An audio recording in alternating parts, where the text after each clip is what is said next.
Mother పేరు నర్సరీన్, మా father Salim party leader ఉండే. మాది బంగారగడ్డ మిర్యాలగూడ. మేము నా బాబు ఇవాళ పొద్దున్న వరండాలో తిరుగుతుంటే ఈ పిట్ట వచ్చేసి కాకులు తిని తరుముతున్నాయి.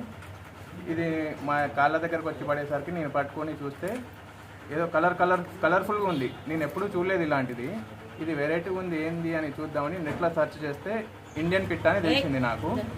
ఇండియన్ పిట్ట చాలా రేర్ బర్డ్, హిమాలయాస్లో ఉంటుందని నాకు తెలిసి నేనేం చేశాను, ఫారెస్ట్ వాళ్ళకి ఇన్ఫార్మ్ చేశాను, ప్లస్ న్యూస్ వాళ్ళకి ఇన్ఫార్మ్ చేశాను. ఫారెస్ట్ వాళ్ళు వస్తే వాళ్ళకి ఇచ్చేద్దామనే విధంగా వాళ్ళకి ఫోన్ చేయడం జరిగింది. కాకులు తినడం లేకుంటే కుక్కలు పిల్లిలు తినడం జరుగుతుంది. చాలా రేర్ బర్డ్ అని నేను చదివాను. అది అంత రేర్ బర్డ్ని అట్లా చనిపోనియకుండా ఫారెస్ట్ వాళ్ళకి ఇస్తే వాళ్ళన్న ఏమైనా చూసుకుంటారు, వాళ్ళ గురించి తెలుసు కాబట్టి నేను ఫారెస్ట్ వాళ్ళని స్పెషల్గా కాల్ చేసి ఫోన్ చేయడం జరిగింది. మన ఇండియన్ పిట్టలాగా ఉన్నది. ఒకసారి మేము కూడా వెళ్ళి గూగుల్ సెర్చ్ చేసి ఒకసారి అది ఐడెంటిఫై చేసి బర్డ్ని ఏమన్నా దెబ్బలు అట్లా తగిలి ఉంటే వాటిని ట్రీట్మెంట్ చేయించి వెటర్నరీ డాక్టర్ దగ్గర మన ఫారెస్ట్లో వదిలేయడం జరుగుతుంది.